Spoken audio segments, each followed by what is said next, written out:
Good afternoon.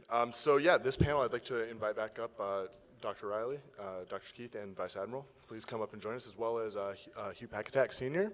If you're here, please come and join us up on the stage.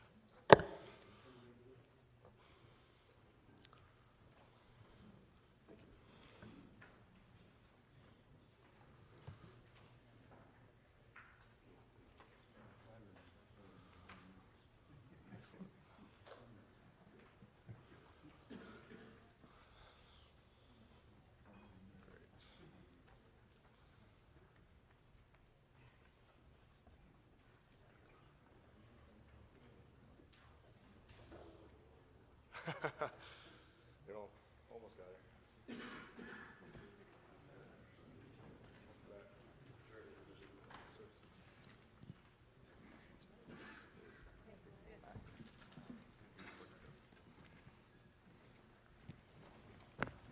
Hey, welcome all, and thank you all for your keynotes, and I'm excited to jump back into this. I'm Ben Kelly. I'm CEO of the Launch Company, and I just going to give a personal note. I'm very excited about this panel. We just heard from three great keynotes. We're about to hear from Mr. Packatak Sr. as well. I'm born and raised in Alaska. I was born in Fairbanks and raised in Nikiski. I'm a UAF alumni, and after going to graduate school and working for SpaceX in Lower 48, I moved back to Alaska to pursue a couple startups, K2 Dronautics and Launch Company. And K2 does a lot of remote sensing work. We bring data back from lower infrastructure areas to make better decisions economically and for communities. And Launch Company is working to get the Kodiak Launch Complex more busy, getting these small rockets up to space. And so I'm pretty excited to have a former astronaut and remote sensing person. We have the Coast Guard here, and we have a professor of physics. But we also have Hugh Packatak Sr., who is going to actually be our first speaker today. And I'm very excited to get a chance to introduce Hugh. He's the president and CEO of the Olgunik Corporation, the successful native-owned village corporation of Wainwright, Alaska. And on a personal note, the village corporation my cousins are part of, Cordelia and Whitney Kelly. So that's pretty fun. In Inupiaq, born and raised in Wainwright, Mr. Packatak Sr. has served on the corporation's board of directors in various positions for more than a decade. During this tenure, he has been actively involved in fulfilling Olgunik's mission and instrumental in guiding the organization's continued growth. As president and CEO, Mr. Packatak Sr. oversees the strategic planning and business strategies of Olgunik's team of international operating companies. He also participates in global forums to maintain Olgunik's active voice on natural resource development and conservation policy formation. Prior to assuming his current position with Olgunik, Mr. Packatak Sr. was an accomplished professional pilot for more than 3 decades. Most recently, and for nearly 20 years, he served in the North Slope Boroughs Search and Rescue Flight Division, where he conducted airborne response in one of the world's most challenging environments. And flying continues to be his enduring hobby and passion. Please join me in welcoming Mr. Hugh Packatak Sr. to address us.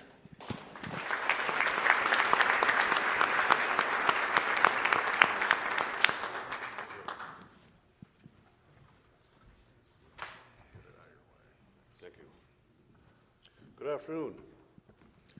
I'm thankful to be here. Like my brethren from Mutkavik, Delbert said yesterday, I'm thankful to be here today. Just to be able to speak to folks like you that have ears to listen and thinking about our front yard and our backyard. First off, I'd like to acknowledge our directors, Verna Phillips and Steve Sedgman up there, that they are part of the team up there. If you would stand up, please.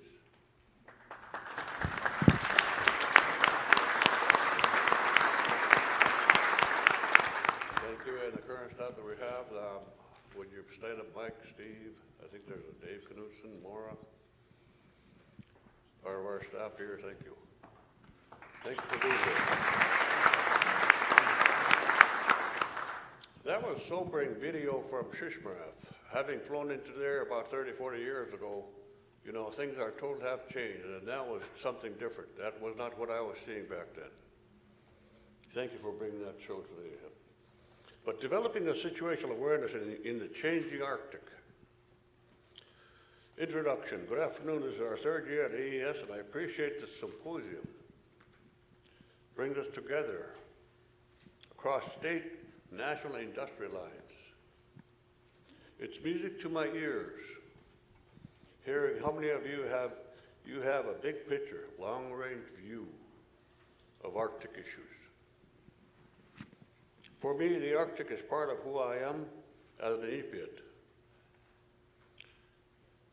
When I say that also, when I think about situational awareness, I'll give you an example of how I'm dressed. Like what I'm wearing, kind of like the best of both worlds. It's a good way to represent it. I think it's fair to say. Talk about Arctic opportunities and challenges has become an important part of what I do as a CEO and president of Alaska Native Village Corporation based in the Arctic. Before I was a CEO and before I became a professional pilot, I was a kid growing up at the top of the world, not knowing what our region would one day be such a visible part of the world. In a very brief period, we have had so much attention in our backyard. Wait your intro. Winona Corporation home is in the village of Wainwright. It's 75 nautical miles west of Kavik, formerly called Point Barrow. We say that Chuck E. Cheese is our front yard. Our front yard is being actively used today. I'm happy to announce today, yesterday, one of our crew members got a whale that feeds our belly. I'm thankful for it.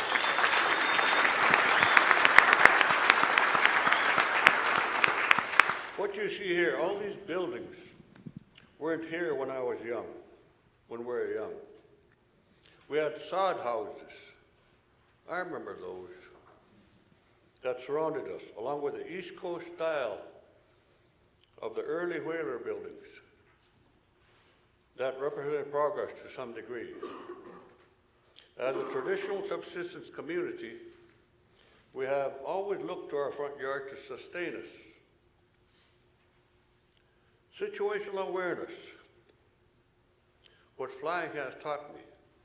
I look at the world in a three-dimensional point of view.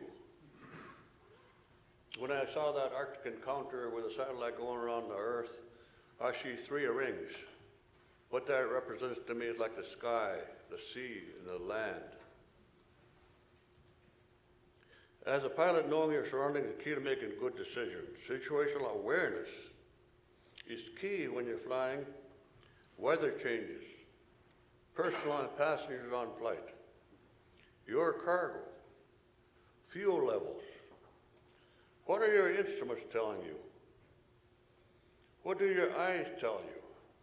What are your instincts tell you? And this is part of it. We are seeing people as instruments, organizations, governments. I've been flying for more than 30 years, including more than 20 years as a search and rescue pilot, flying fixed wing and rotary. That was really a dream come true, a dream. From a little kid that came from dog teaming days, coal burning days, living in sod houses. Flying changed your perspective on the world and our place in it. When I first started flying, the world opened up. My vision of home expanded beyond the borders of Wainwright. I saw how we were part of something larger, much larger. I asked my fellow shareholders, sometimes they're employees, sometimes they are people I grew up with. What country do we live in? Even today I have to ask that question, what country do we live in? We live in the greatest country in the world, and I'm proud of that. Very proud of that. I see Waina as more than my home village now. It's part of a changing Arctic region. I want to emphasize that we cannot live isolated from what's happening in the rest of the country and in the rest of the world. Our grandparents told us we would have to deal with progress head on, rather than having our heads buried in an iceberg. And I'm proud of that because, you know, at the end of the day, some folks don't want to realize that. It's like treasures of the land, hunting capacities, capabilities. The Chukchi Sea has all been our front yard. Now the international community is paying attention to the sea in our front yard and the tundra In our backyard is the National Petroleum Reserve, in our backyard.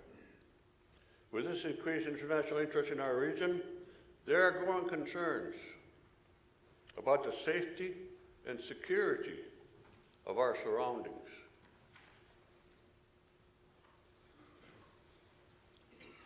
A picture directly in front of Wainwright not too long ago, part of a whaling scene. Ice fence. As the sea ice diminishes, we lose our ice fence, and our waters are open for business. With all that brings the good, the bad, and the ugly. Right now, whaling crews are trying to adapt to warmer springs and changes in sea ice. Cruise ships are going through our front yard. Our residents hear foreign language chatter on the radios. There is a renewed interest in offshore development. With all of this comes opportunity for our people. What do we deal with it on a daily basis, dealing with raw resources, humans and land, and the sea. But there is overwhelming desire for readiness. We want to be ready for development. We want to be ready for tourists. We want to be ready for scientific collaboration. Talk about collaboration. When I was really active in the search and rescue, there was a conference in Canada where international groups like Russians, Canadians, Greenland, were all there. And I want to know what were the grand schemes of different countries. And I always happened to be sitting up front, and I was just here to listen. And I was put on a spot. What do you think? Boy, talk about feeling a little pressured. But you get to see the rawness of it, which is so wonderful to be able to recognize that. Situational awareness, a polar bear story. I loved telling the story because at the end of the day, we help somebody. The pictures that you see is the Will Rogers and Wild Horse Memorial about 10 nautical miles west of Barrow. There used to be a post right on top, a steel post, no longer there. While thinking through Arctic situational awareness, I was reminded of a story from my days as a search and rescue pilot. When you're raised in the far north, like I was, you learn to prepare for the unexpected. One thing that our region has done right is invest in search and rescue, equipment, training, personnel. Mistakes and judgment errors or accidents in the Arctic can be fatal. I have seen that firsthand so many times. So having a mission-ready crew is just good sense. One winter day, we got a transmission via satellite from a personal locator beacon called SARSAT system. We've been participants since its inception with US, the Soviet Union, France, and I can't remember the other countries. Someone traveling by snow machine was in dire need of help near the Wiley Post Will Rogers Memorial out on a tundra near Point Barrow. Even though it's 10 miles during extreme cold, that's some distance. Try walking in that atmosphere. Our search and rescue team was dispatched on a helicopter mission to find our stranded traveler.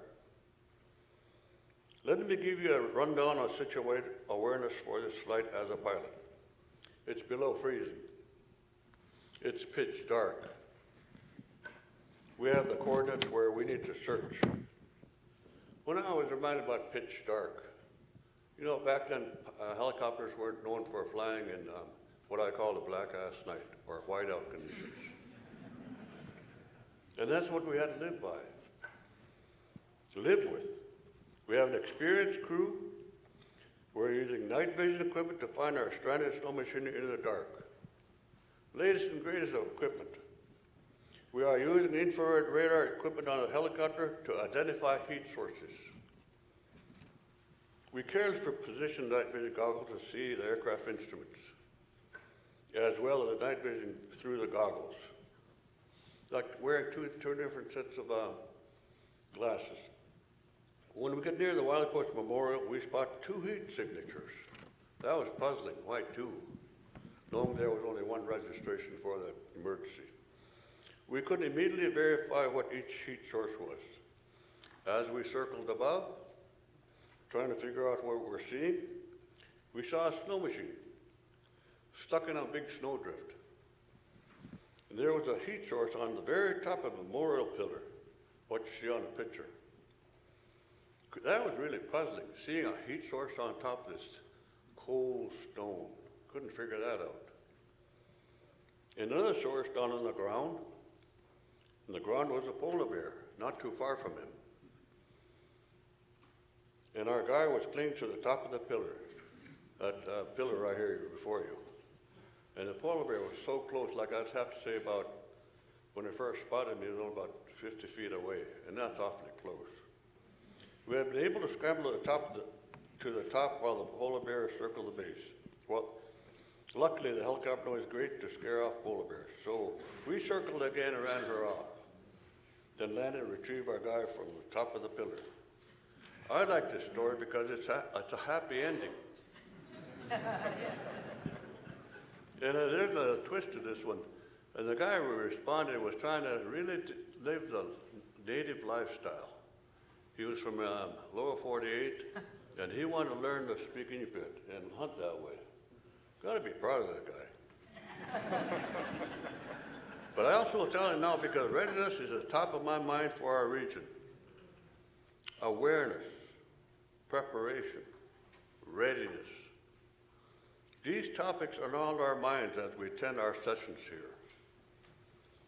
I want to make sure Inupiat expertise about our region is factored in as we road test innovative safety and security solutions for our changing Arctic. Opportunity.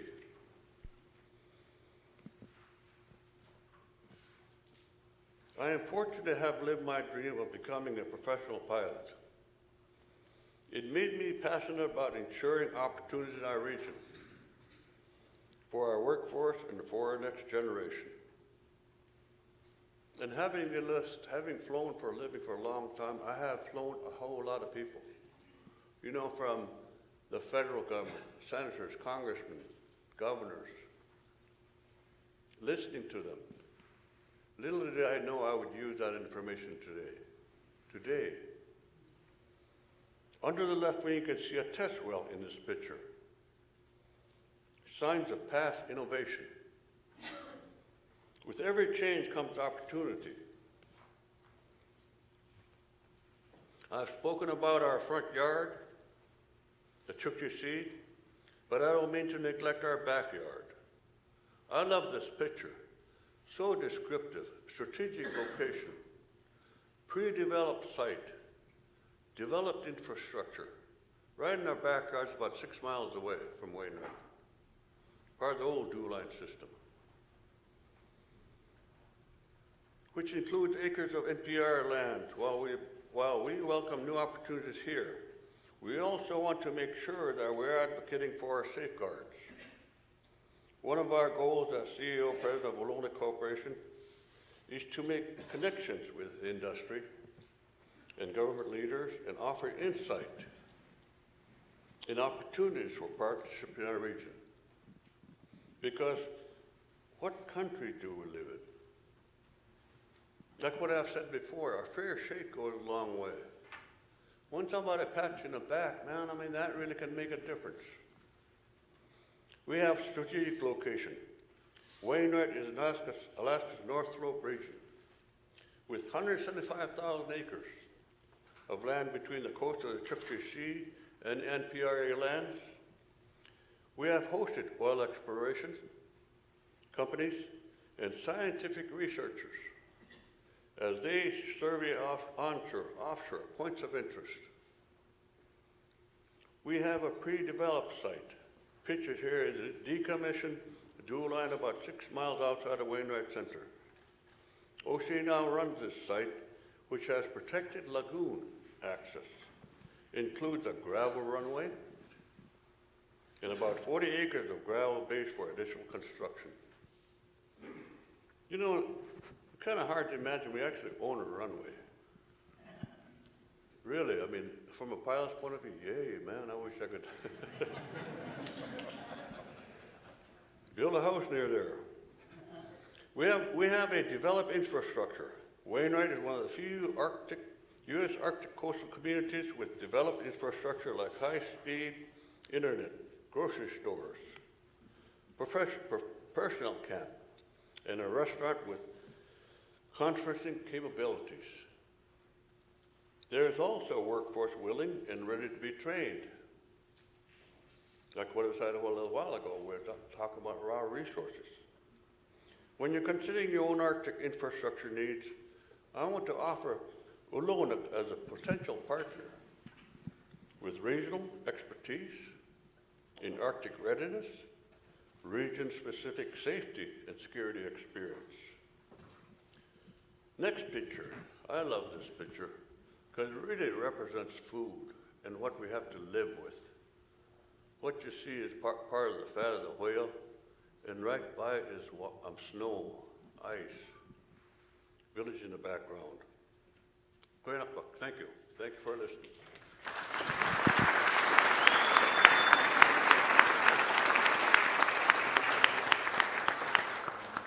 Before I sit down, I'd like to acknowledge all the women that have become part of the workforce. Representatives like Lisa, Rachel, and all and the people of the workforce. Man, it's imagine. I mean, we have women that are in very high level positions. I'm thankful for that. Where it's coming from, you know, we wouldn't be where we're at if it wasn't for them. Thank you.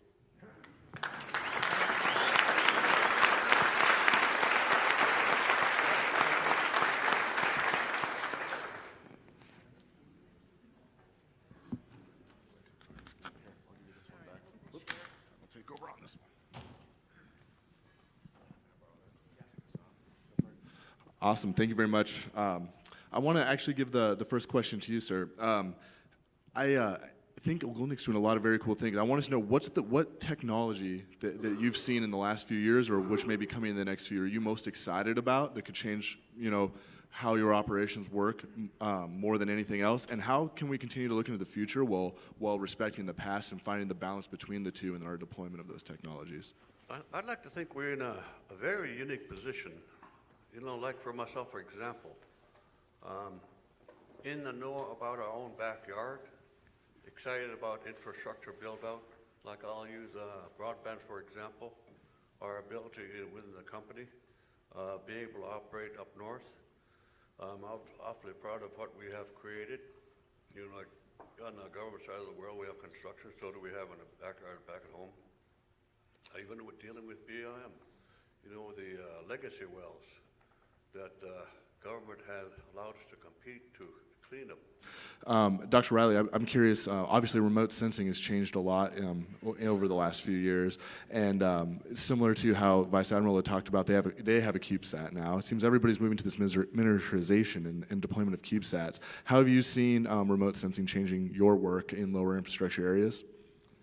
Yeah, we in fact, we just got finished with a meeting here in the last couple of weeks on what the Landsat Next is going to look like. We have a Landsat 9, which is going to get launched here later in December of 2020 is our current launch schedule. And that's probably going to be the last of these big single bus sort of satellites, right?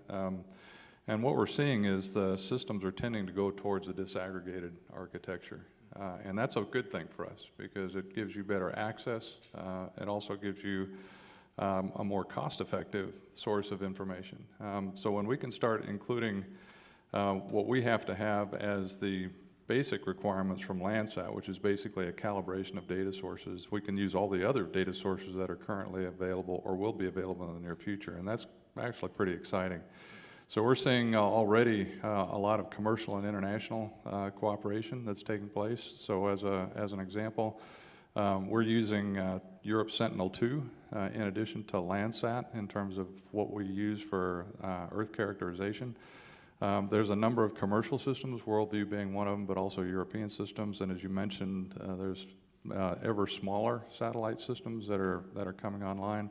all of which can be used as a multi-data source, if you want to think of it that way. Our job will be a big data job, and that's how do we acquire all that information, reference it so that we can calibrate it to each other, and then provide that as a customer-facing delivery. And that's what we're looking at in terms of Landsat Next. We're probably not going to see another big, expensive government-built satellite in that regard, but moving more towards a more flexible, a collaborative effort where we're using all of the above in terms of data sources. Beauty is all of the above gives you a lot more capability. So things that we would really like to be able to see, like hyperspectral imaging, where we can see the different characteristics of critical minerals. Those are the things that we can see. Getting the better spatial resolution, which is critical to seeing some of the smaller outcrops for critical minerals, for example. Being able to characterize the ecosystem better, that gets us into the near UV, which is not a conventional method, and also expands our infrared capability, which are things that we use routinely now, but generally sourced from other government systems, all of which are sort of all of the above science, and that's what I see coming. Yeah, thank you. And Dr. Keith, I wanted to talk to you a little bit. It seems like the use of potentially this geoengineering to combat climate change, as you mentioned, could be seen as a license to pollute more or to not curtail our other activities. And I'm curious how that conversation's evolving globally and what forums should have control or who's being brought to the table to have these discussions, because as you rightly mentioned, China, Russia, somebody could decide themselves to take action, but we would see influences across the world. What are the right forums for making these decisions in your mind? I think nobody knows the right forums, but what's exciting in the last couple of years is there really is higher level international conversation happening. So a guy called Janos Pastor is probably the most important person in the space. He was the chief for Ban Ki-moon for climate, so the most important sort of single person in the UN climate system. And when Ban Ki-moon's term ended, Janos has taken a job running a global forum for geoengineering governance. He's got a great staff and access at nearly the head of state level, really kind of going around the world having meetings. And so that's at least got people to begin to talk. As some of you may have seen in the news, there was a big debate about putting this on the agenda of the UNEP meeting a few weeks ago. So I think it's beginning to happen, and I think it's much too early to say what the right answer is about the right forum or the right technologies. I think the right thing is to talk about it. I think basically people don't make good decisions with their heads in the sand or in the dark, and we need to actually do some research and talk about governance.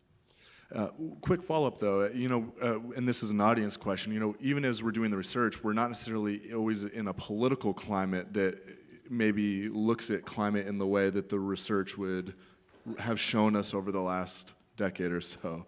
How do we deal with that politically? We can do the research, but then how do we deploy it? How does that come together? Well, so political climates probably change a lot faster than climate science or research. So the first major report that got all the climate science basically right and included solar geoengineering went to the most powerful decision maker in the world when I was 2. Got to President Johnson's desk when I was 2. Go back and read it if you think climate science was all made up recently.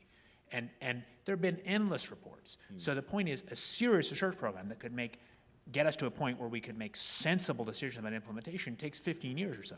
And the US is important, but every year it's marginally less important in this planet. There are a lot of other countries acting. What is very odd right now is that there is research, government research in China, in India, in Australia, in several European countries, and zero formal federal government research. And I think that's a mistake. Yeah, thank you. Vice Admiral, I wanted to ask you, congratulations on the Polar Security Cutter. That's a huge achievement. And an audience question is, they're asking, what training and staffing plans will ensure that the new cutter will be operated by officers and crew with the experience commensurate with mission needs and with the capabilities of other nations? Yeah, so thanks for the question. So we're operating cutters in the Arctic now. We're operating cutters in Antarctica. The Polar Star, which is based here in Seattle, as I shared with you, it was my first unit many years ago. Has just returned from Antarctica. She's in a shipyard in the Bay Area, being worked on, and will sail south again. The Alex Haley, which is a cutter out of Kodiak, Alaska, not so much in the Arctic, but up in the Bering, kind of near Arctic operations. The Healy another kind of medium icebreaker that the Coast Guard operates and is conducting science missions and operates in the Arctic. So from a navigation and understanding how to navigate a ship through ice, we've got opportunities now. We have professionals now who know and understand that world of work. When it comes to outfitting the Polar Security Cutter with systems, think navigation systems, communication systems, and the host of technology that is put into a modern day ship, in this case, a ship capable of breaking ice and operating in high latitudes, but the kind of the totality of that suite of systems, we've moved to incorporate commonality in some of these systems. So you will see systems we've got on the National Security Cutter, then implemented into the Polar Security Cutter. So again, we have crews now that are familiar with these systems, will understand and know how to operate them. The challenge in front of us as we bring these cutters online. So what that will do, it will allow us to provide more persistence in operations in the high latitude as the Polar Security Cutters come online. But we need to think in an expeditionary manner, how we do this in a nimble, a flexible manner, and then how do we incorporate technology and changing technology. So whether it's the CubeSat, unmanned aerial systems, but what are some of those technological enablers that will allow us to continue to derive benefit from that cutter? But I'm confident we've got a workforce in place now that's capable of safely operating the cutters when they come online, and it'll be more than ready to take on some of the new and emerging challenges in the region. Thank you. Thank you for your answer.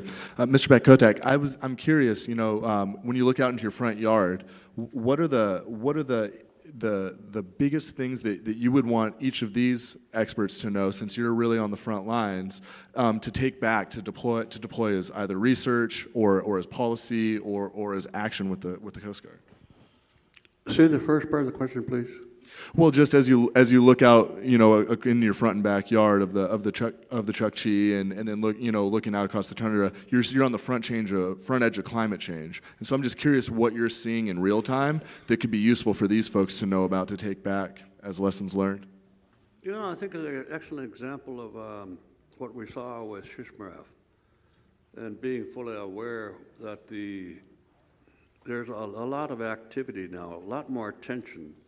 And I think that kind of answers some of this question too, where we will have more Coast Guard presence. There are ships that are from different nationalities that are going through. At the same time, the concerns that we have to the folks here on the table or throughout the audience is like, when you look at the strategic location of Wainwright, we would love the idea of being able to assist our government, our people, to at least kind of use that dual line area and be conscious of it. Because at the end of the day, like what I said before, we're dealing with raw resources. And when you're actually standing on resources, it's kind of hard to imagine when there's no market. But now the world is paying attention. Natural gas, ability to talk to our representatives to make a difference. And when you get on a table such as today, I'm thankful to have those ears today. And the advice would give to the folks here, the ones that have been living there for a long time, adapting situations. That's why I said earlier how I'm dressed today, good situational awareness. Wearing my natural clothes. I ate it, I wear it, and proud of that. My wife made it and investing in that sort of thing. Thank you. Thank you. I appreciate it. Dr. Riley, I'm curious, we have an audience question wondering, what does the Arctic look like from space now? And I would say for whoever put that in, there's a great Twitter bot that uses MODIS satellite imagery. You can see every day as you're drinking your coffee what it looks like from space over different parts of the Arctic. But yeah, the great thing about putting us as humans in space is that we have that capability to see things that you can't really image very well, and that our eyes are the most capable exploration tools we've got. So I can tell you what it was like on my first flight, because we launched in January. It was dark, really dark. But that was also the opportunity to see the aurora borealis above the Hudson's Bay, which is pretty interesting. And then watching how things are moving today in terms of the geomagnetic poles, we're seeing things actually starting to increase in terms of the movement. But let me touch on a couple of other things that are things that we did see from space that sort of relate to some of the things that we're talking about here. in that when we look at the oceans, for example, one of the things, the oceans look different from space than they do here on the ground. And they're not that really deep sapphire blue that we see when we're out on the open ocean. Here, they're actually a cobalt blue. And I think that's why, the reason why I think is that the sunlight's going in and it's literally coming straight back at you, coming back at a different angle. And so you see the oceans differently. The other thing we notice is that you see ships' wakes, and there's a lot of shipping on the oceans, particularly as you move more west in the Pacific Basin. Shipping there's a huge volume of shipping that's taking place. And so you can track them by their wakes. And so you can actually see the Kelvin wakes, which are a secondary form of pressure wave that can extend several hundred miles behind a ship, particularly one that's moving fast and is large. And so it's easy to spot these ships, and so getting an idea of just how many things are moving at any one time. So take the ships you can see outside here in the port, and what's probably moving in any time you're transiting across the Western Pacific is probably 10,000 of those moving out there. And so you can get an idea of just how large the commercial aspect of this is. Another piece that you can see, and this was on our first flight, we got an opportunity to see the effects of El Nino firsthand. This was before I was familiar with the term atmospheric river, but there was literally an atmospheric river coming up across Central America where I was yesterday, up across Houston into the Northeast, and that was a particularly wet year. So getting an idea of how to capture the information on all these variables, which includes everything that's happening in the Arctic and the Antarctic, is the best way we can get to where we can identify those key variables, and that's the critical part. So one of our charters, one of our mission areas for the USGS is ecosystems. And so we have to be able to characterize as many of these variables as we possibly can. And I would offer that we don't do a very good job of identifying all of the key variables, but that's a job we've got in front of us, and we're going to continue doing it. Good news is we don't have any policy or regulatory authorities, and so we don't have to worry about anything other than necessarily the science. And so from our standpoint, we're trying to characterize that environment as best we can, look for the forcing functions that are doing things like the significant coastal changes that are happening on the Beaufort and the Chukchi, also what may be happening on the tundra themselves, and then the second piece is taking that to the ground now and start trying to examine what's actually happening in the water budget, for example, on the North Slope, because there's a significant amount of it, just like the Everglades, that operates in a laminar flow rather than stream flow. How do you characterize that? We've got a big job in front of us. That gets us to the whole big data thing, where we're now looking at yottabytes of information. How do we pull all that together, make it a coherent customer-facing delivery on the information that we acquire? That's our big challenge in the future. So I know that's a long answer to what does it look like from space. The parts that I could see from space, the technical answer is I really couldn't see all the way up to the far north in Alaska because our inclination was at 51.6 degrees. What does that mean is that our farthest north and south extent was 51.6 degrees north and south latitude. So we can see pretty much everything in between. When we got up to the north shore of, or north slope of Alaska, it was actually on the edge of the Earth, so we really couldn't see the Earth itself. What we could see, however, is the atmosphere that was right above it. Two things about that was a first flight Pinatubo had gone off about 5 years before. Some of those effects of the sulfur dioxide were still in the upper atmosphere. We saw that as a very thin pink band, and as you recall, changed the temperature on the surface of the planet about a degree for almost a decade for Pinatubo. So being able to characterize some of that, volcanoes will be the source of those reflective particles, if you want to think of it that way. The other piece was when we were looking at the atmosphere across the edges, one of the things you could see is the haze layers from inefficient combustion of carbon products, and that was, at the time, was a significant problem in China, and that they had a lot of very poorly efficient coal burning. You could actually see that as a haze layer that actually crossed the North Pacific, went up into Alaska, and then came back down, depending on the winds, would come back down as a haze layer down through Vancouver and Seattle. So if you have a hazy day here in Seattle, there are days that are definitely sourced from China in terms of where that haze layer is coming from. So we saw this sort of global concept. It gets into this larger question of how do we do the collaboration on the science that allows us to be able to characterize this place better. That's a big challenge for us, but that's one we're eager to accept. Thank you. Yeah. Well, we have time for just one more closing question, which I wanted to send your way. You know, you've made the good point that we need to do the research. The research has to get done, and I understand, you know, you're on the hard science side, being in applied physics. But I'm curious. We have a long history in the Arctic of decisions often being made very far away from us that affect us in big ways. And even in Alaska, we have an unfortunate history of technologies getting deployed that don't necessarily serve the humans that they're being deployed to. And so I'm curious what sort of research you think should also be done on the social side, as far as, you know, it's one thing to say, yes, this works, but it's another thing to say, how does this impact? And is research being done there, or is that something that needs to be considered? Absolutely, it needs to be considered and is being actually. And in fact, I'm have an appointment at Kennedy School in public policy as well as science. So I really do both sides. Yeah, I think the hardest problems about solar geoengineering and climate in general are human problems and human problems of governance. So I guess I really want to sort of emphasize two things. One is nothing gets us out of the requirement to cut emissions. This is a stock and flow problem. And if humans don't keep putting CO2 in the atmosphere, don't stop putting CO2 in the atmosphere, there's no stopping the problem. You have to get to zero. The issue is that is not necessarily all that we do, that we might do a combination of that and adaptation, that is ways that we reduce local risks, perhaps solar geoengineering, perhaps carbon removal. Very rarely does a big, complicated problem like climate change have a single solution. You need to think about a range of things. So in answer to sort of human questions about how we govern solar geoengineering, there's actually a surprising amount happening. In fact, there's been, by some measures, more social science research than science research.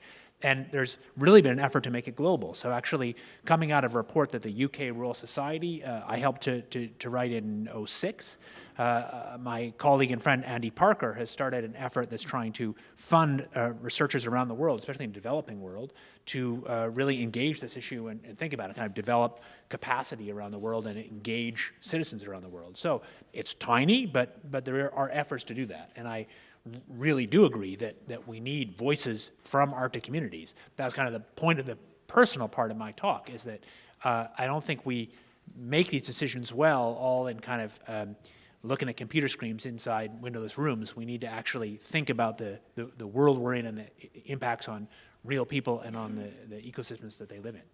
Great, thank you. Well, I want to thank each and every one of you for being on the panel today and for your presentations earlier as well. Let's have a big round of applause. Thank you.